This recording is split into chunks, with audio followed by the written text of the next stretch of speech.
Welcome to the PSL Dentist Podcast, where healthy smiles meet real talk. Hosted by Port St. Lucie's very own Dr. Stephen Blank, the one dentist who's been making the Treasure Coast smile for decades. From one-visit crowns to clear aligners, Botox, and even lifting threads, yep, your dentist does that too. So sit back, open wide, not literally please, and get ready to sink your teeth into today's episode. Small strategic cosmetic treatments can create big changes. And today we're breaking down one of the most popular options.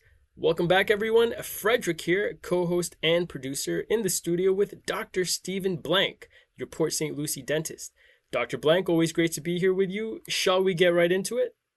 What great to see you today, Frederick, and be in the studio with you. Awesome.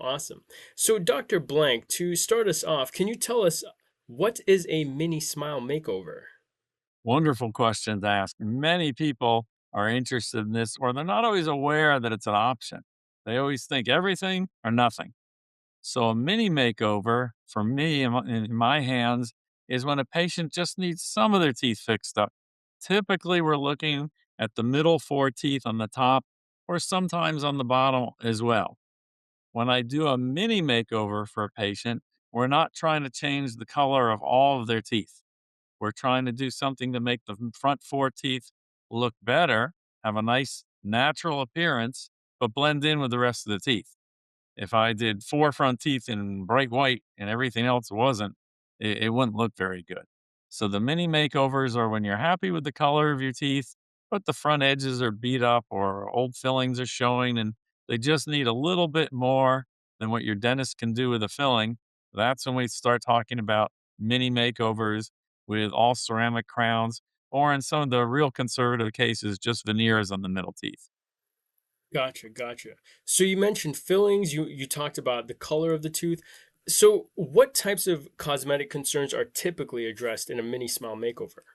Well, it can be anything from minor rotations of the teeth, where orthodontics is probably overkill, worn edges, especially when, for females, when the edges wear flatter, you start to develop more corners instead of rounded edges. So the smile starts to look more harsh. It looks more like a male smile.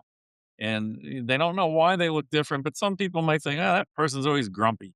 And it's not grumpy, it's a flat smile with teeth that are more worn. But to lay public, they don't know that. They just go, that person doesn't look happy. So some worn teeth, rotated teeth. When we had past cavities and things as a teenager and they had bonded fillings at 15 and then again at 25 and maybe now they're 30 or 40 and their fillings are getting dark again and they're just not doing the job. So a new filling might not look so great. It's better than a hole in a tooth, but they want to take it up a notch and have a tooth that looks more ideal. And how does this approach differ from, say, a full smile makeover? That's a good question because on a full smile makeover, we have more goals that are involved. Typically, we're doing a lot of teeth or maybe almost all the teeth, and we're doing that because they're worn out. So we have patients where their eye teeth, the cuspid teeth, are worn flat, and instead of chewing where they use that as guidance for biting, they can chew more like a cow in big flat circles because their teeth are just worn away. And the more they wear, the more they wear down other teeth. So it becomes a cycle where they're trapped on the backside of good function. So that's a full makeover when we need to do things like that. On the mini makeover, we're looking at posterior teeth, all the big ones in the back that are still essentially good teeth with good sharp edges, maybe a little bit of wear, but not much. And they just need that cosmetic tweak on the front. And a lot of people will tell me, I'm doing this because, I sit close to other people at work or I have a one-on-one job where I'm interviewing people or talking with them or I'm in sales. And I just don't like the way I come across when I smile or their next reunion is coming up and they just want to look like they did before, not the worn out smile. Wow. So when you're doing these mini makeovers, what treatments are most commonly included? Like, bonding, whitening, contouring, or anything else? Yeah, the difference in bonding and ceramic restorations is like day and night.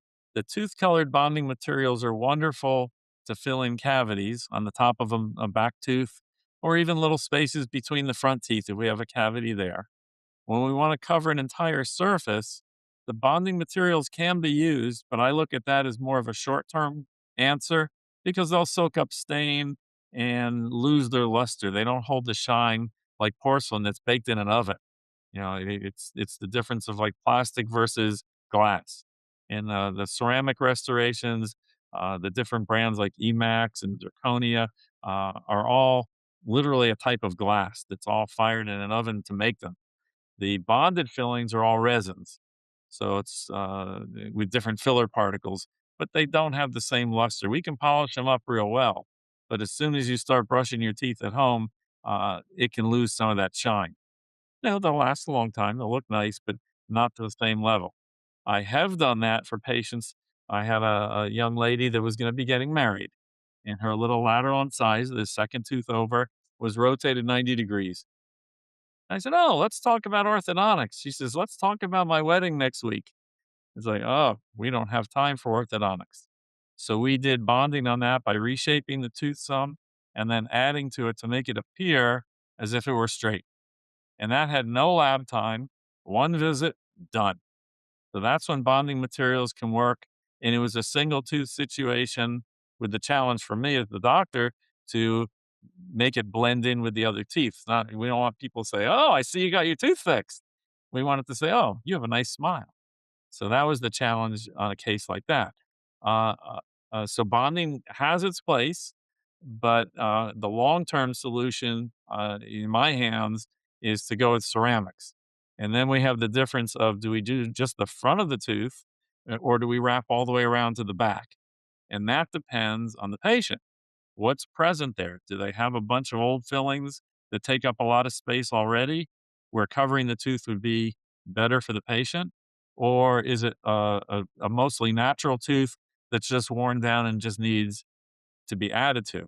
So if we're going to add to them, veneers are a wonderful method of doing that, where we're adding to the front and we wrap around enough so that the seams are facing backwards where the public doesn't see it. But with the part where you put your tongue up top on the inside, that's still your tooth on a veneer.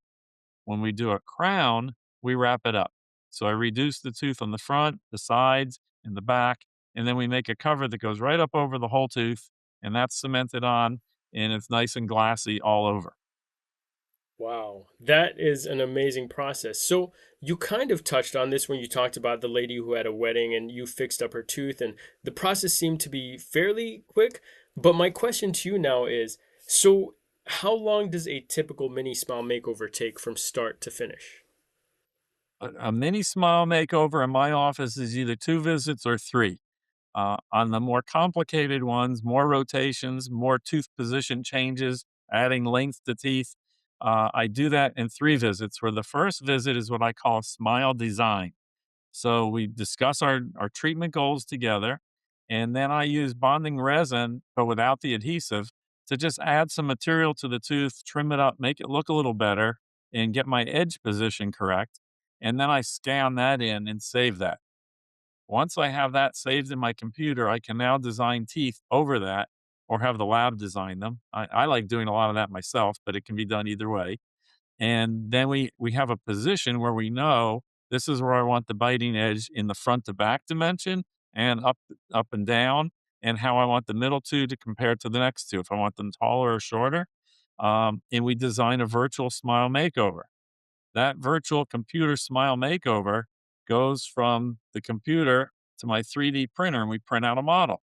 Now I've got a model of how you're going to look when I'm done, but we haven't done it to you yet. And I take an impression of that model or I scan that one and I can use that to create my temporaries. So I have to have a way of transferring our design to our computer that's going to make the project, either in house or at the laboratory. So we digitize that, and then I use that to create a temporary. So when the patient comes in, visit number 2, we have these models already and an impression of them perhaps, and then I can prepare their teeth to accept the new dentistry. And I use that digital model, an impression of that to make their temporaries. So now they get temporaries that look like the final restoration. They're made in plastic resin, and but it allows us to test drive the smile. That's visit 2, and that visit's usually a couple hours where we prepare the teeth, design the temporaries, and then they go home looking like their new smile. And then we can tweak that. If we think the teeth need to be a little longer or a little shorter, we make our notes, and that information goes to the laboratory. And then they can either copy what we did or add the enhancements. And then the third visit is the delivery day. Temporaries come off, new teeth go in, we check them for fit, color, shape, and if the patient and I are both happy, we sign off on it and we bond them into place, and off they go, chomp, chomp, chomp, with their new smile. What kind of results can patients realistically expect?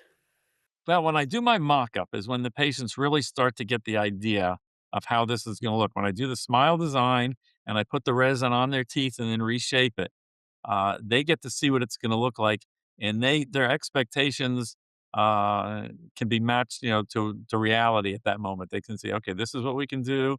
I'm a little limited here," or, "We can do whatever we want." "How bright do you wanna get? How much do we want these to blend in? Do we have plans to do more teeth later, or are we limiting this to the areas that we planned originally, just the middle 4?" So their expectations, if they're realistic at the beginning before we start, are met consistently. If patients only want to do 4 teeth but want the whitest smile in town, they're going to have a problem. That's when we have to have that heart to heart at the beginning that this is not going to work well. We see that with new people in the news media. They get their front 4 or 6 teeth done, and that's all they can either afford or think is needed. And then they go on the air and smile big, and everything back here is dark, and it looks like they're missing their back teeth. And they were just fine before, but when you put Snow White in the front, it makes the back ones disappear. And they come back, and you can see when they've gotten the rest of them done. This is what dentists do when we watch the news. We look at the teeth.